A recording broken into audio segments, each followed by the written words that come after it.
people wanting to stand out from the crowd, right? So they're going to find more and more ways to innovate and make work that is new and different.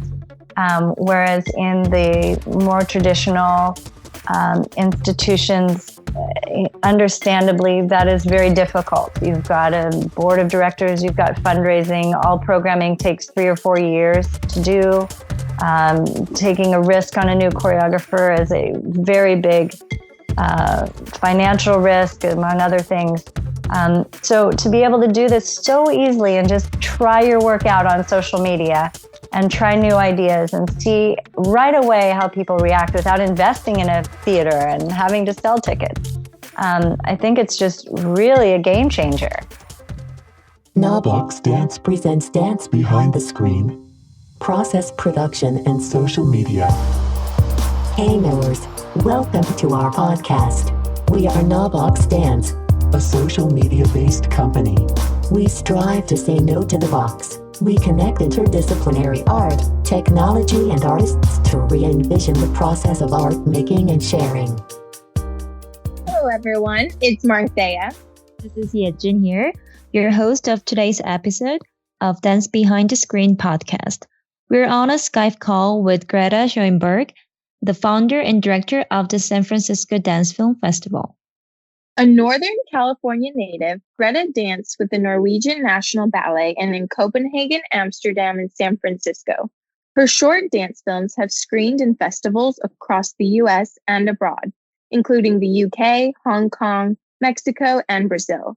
She founded the San Francisco Dance Film Festival in 2010, an international platform for the presentation and development of dance-based films. Its purpose is to celebrate the best dance films from around the world and to support choreographers and filmmakers in the creation of new dance works created for the screen. San Francisco Dance Film Festival has been recognized with the Goldie Award, the Guardian Outstanding Local Discovery, by the San Francisco Bay Guardian in 2014, and an Isadora Duncan Dance Award in 2015, and is now launching its 10th anniversary season. Greta, welcome to our podcast. Thanks for having me. Thank you. First of all, how would you describe your career, Greta? Well, I started as a dancer, so started early training around 8 or 10, and worked my way through, mostly focused on classical ballet training. I went to the University of Utah and got a ballet degree there. Very useful degree. Actually, it has been useful for me, but I'm not sure my parents were quite as confident at the time. So I was lucky enough then to have the opportunity to go to Europe and simply audition around, and I got work over there as a professional ballet dancer. So I worked over there for a while and then came back to San Francisco. I'm originally from Santa Cruz. So San Francisco was one of the main places I trained as a teenager in the summertime, on weekends, things like that. So I do consider San Francisco home, and I've now been back for 20 years. That went fast. When I got back, I had trouble finding work. Again, as a professional ballet dancer, it was just very limited availability for that type of job here. So got into more contemporary work and explored my own choreography. And what I found was that it was very expensive to rent a theater and have all these dancers for rehearsals and all sorts of things added up. And I thought, maybe I'll just play with some of this new technology that's available. At the time, it was iMovie and a simple video camcorder. And I thought I could probably figure this out. And I'm just going to make a little collage of dance and movement and pick out some dancers in the community that I really admire and make these little, what I called at the time, dance portraits. And really what I was doing was making screen dance, but I actually didn't realize it was a thing. I just thought I kind of made it up and was just sort of playing with some different things. And so that's how it started. And eventually I started taking filmmaking classes through the Film Society and meeting a wonderful director of photography, Ben Estabrook, who then brought me into a more professional way of working. We collaborated on a few projects. And I worked also in Sweden with a dear friend who does dance film on a very, very large scale, Pontus Lidberg, and worked on several of his films from the conception all the way through production. So I also traveled with Pontus to various film festivals and in New York and LA, and followed him around as he was winning awards here and there. And I was just sort of a mouse in the corner, just observing everything. And I realized that in San Francisco, we didn't have a festival like this, these very well-established festivals like Dance on Camera in New York, a wonderful festival. And I thought, wow, we have this amazing dance community in San Francisco, but no festival. So I started it very DIY with Ben, and we had a friend who offered his gallery space, and we did a literally underground gallery. It was literally in a basement. Cool. We created a show with dance photography and film, including a couple of my films and my films with him. And it was just a really surprising success, since we knew nothing about PR, any of the ins and outs of the San Francisco scene. I know much more about all that now, and I realized, wow, we were really lucky. So it really took off through a lot of people's help, and very quickly we brought on board a wonderful executive director, Judy Flannery. She brought herself on board, and just as she puts it, put our organization on steroids. And she and several other colleagues, Randall Heath, all sorts of people, have just been instrumental into building the festival into what it is today, 10 years later. And I did want to clarify that I'm no longer the director. Originally, I was the founder and director. I am now simply the director of programming, which is a role I feel more comfortable in. So I'm very much just focused on curation and programming and a lot of filmmaker relations. So I've really narrowed it down to really what my skill set was in the beginning, focusing more on dance. Mm-hmm. Thanks for clarifying that, Greta. And it's exciting to hear more about the details of kind of the development of your career and to the beginnings of the San Francisco Dance Film Festival. And you bringing up your new title, Director of Programming, leads us kind of into our next question. Could you tell us about your process of programming some of the many events that are hosted by the San Francisco Dance Film Festival?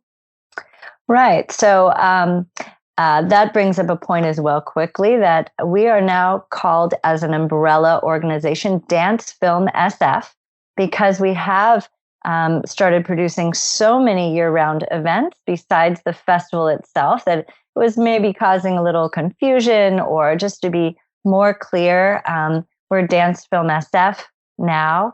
And one of the major event that we do is the San Francisco Dance Film Festival. So just to clarify that, I'll just talk about the festival itself. I would say that many of the other events throughout the year are, produced as a group, but mostly through our executive director, Judy Flannery, takes on all sorts of outside projects with collaborations with other organizations, and does a lot of film production work, which is her background with many, many decades at KQED and San Francisco Ballet and all that. So to focus on the film festival itself, what we have is a selection committee, and it's made up of myself and a few key colleagues, as well as invited guests from the community, dance and film communities that change each year. So we make sure to freshen it up each year and diversify our perspectives by bringing in other dancers or filmmakers. So that's been a lot of fun and brought up some great conversations. We do just get our submissions through Film Freeway now, which is so wonderful. I used to literally get DVDs to my home mailbox piling up. It was very clunky. and we just all sit in my living room and watch dance film. Cozy. But now we have this wonderful professional platform that all the major festivals use, and it makes it so easy from both ends to submit. Right. And so we watch films on our own, and we do have some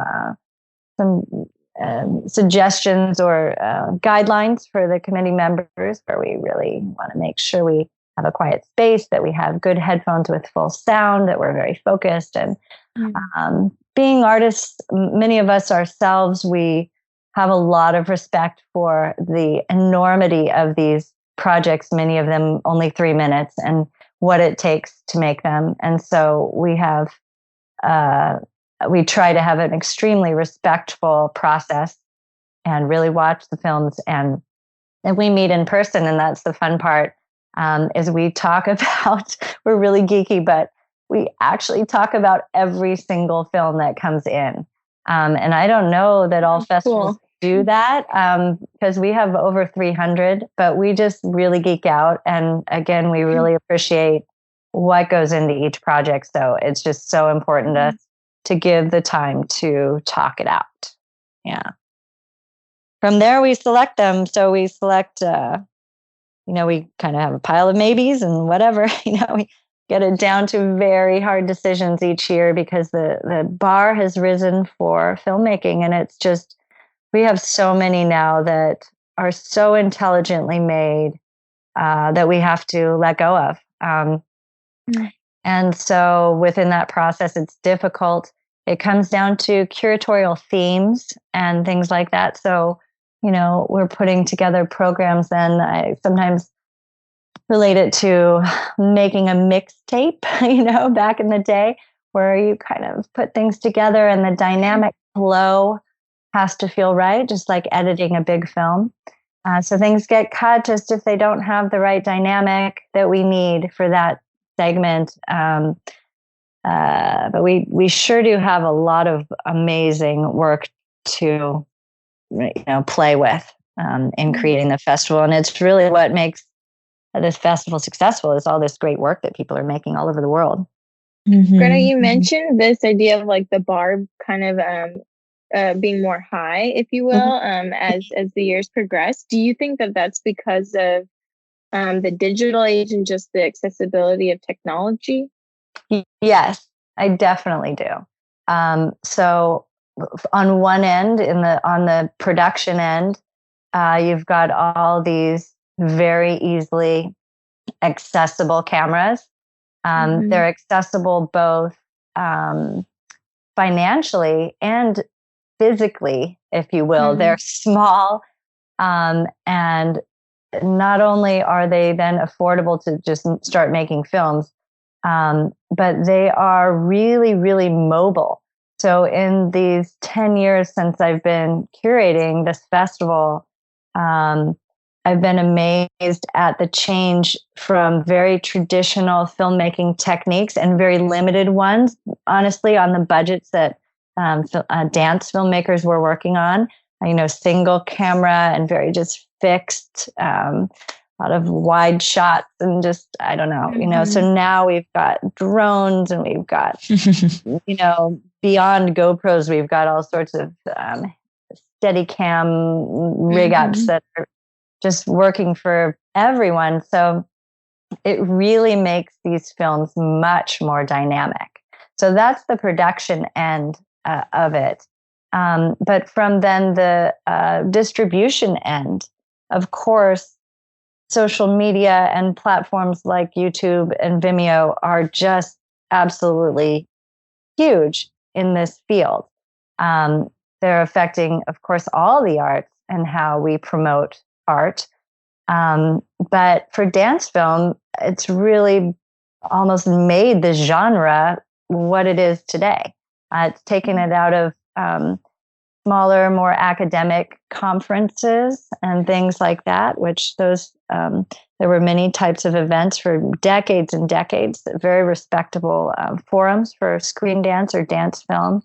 But the general public was not so much aware of dance film. And I know even as a university student, dance student, I was not aware. It was not part of our program whatsoever at University of Utah. Now, Ellen Bromberg has started a screen dance master's program at University of Utah, and a wonderful academic program all around it. So it's a great department. I'd recommend if people are interested in going that route. You are listening to Knobbox Dance. San Francisco Dance Film Festival uses many social media platforms, for instance, Instagram, Twitter, Google+, YouTube, Pinterest, and Facebook. And you shared with us you have co-workers who manages the social media platforms. So what is your involvement in the curation of social media content, like approvals, image selections? Right. So I definitely pass things their way if I find something. However, my colleague Randall Heath, who is has become my co-curator for several years, is heading up the charge on the content for our social media. And he also, because he does all of our graphics and all of our images, he's the one that chooses images and brings things up and does a lot of that sort of research. So he, along with a teammate named Riley, they're putting it all together into very, I think, professional social media plans. They're very, very geeky about it. Our whole team is very detail oriented and just really makes sure that everything is just right. And so it looks, thanks to Randall, especially very clean and crisp in its presentation. But yes, it is them more finding that specific content and keeping it going. So what do you think personally is the emerging practice or influence of social media in relationship to the dance world? Well, I mean, a little bit of that I covered before, just in that, we're seeing a lot more independent choreographers online. And so through their new ways of promoting their work, we're getting more people out there, more voices. And I think that generates more risk taking because if you have a larger field of artists or applicants in any field, there's going to be more competition in a way, but also more, I don't know, sort of people wanting to stand out from the crowd, right? So they're going to find more and more ways to innovate and make work that is new and different. Whereas in the more traditional institutions, understandably, that is very difficult. You've got a board of directors, you've got fundraising, all programming takes 3 or 4 years to do. Taking a risk on a new choreographer is a very big financial risk, among other things.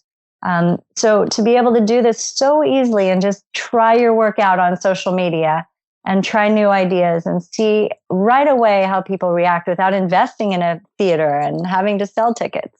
I think it's just really a game changer. Don't forget to say no to the box. As we wrap up, we have what's called our Flash 4 portion. So this is where we ask all of our guests to answer 4 questions in a flash. So if you're ready, we can jump right in. Yes. Okay. We'll try. Flash 4. Okay. Question 1. If you had to recommend a resource to our audience, what would it be? Well, I would have to actually direct people to our website, which has an archive.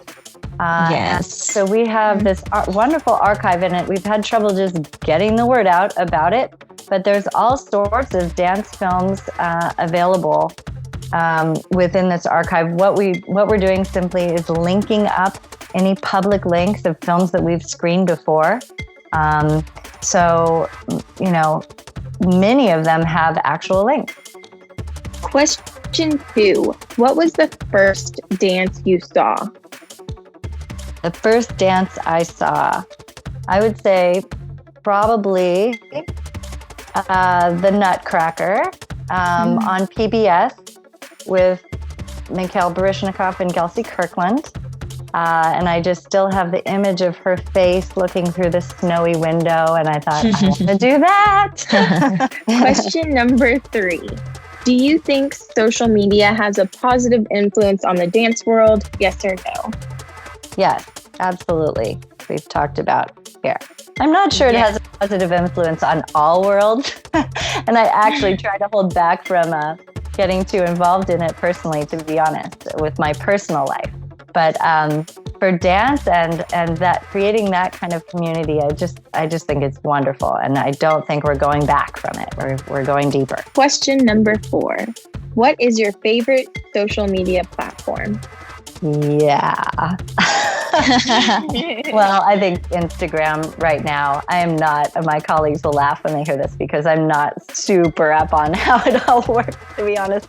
But when I look at it, Instagram seems to be the way to go right now. I just like the imagery and the simplicity of it. Well, we just want to wrap up again by saying, Greta, thank you so much for your time on our Dance Behind the Screen podcast. And for those of you listening, you can connect with Greta and the San Francisco Dance Film Festival by checking out our show notes. Thanks so much for having me. It was a pleasure. Thanks so much. Thanks for taking your time to tune into Dance Behind the Screen, a bi-monthly interview series where we go behind the screen to question process, product, and social media. Be sure to follow us on social media at KNOW Box Dance. See you next time, and don't forget to say no to the box.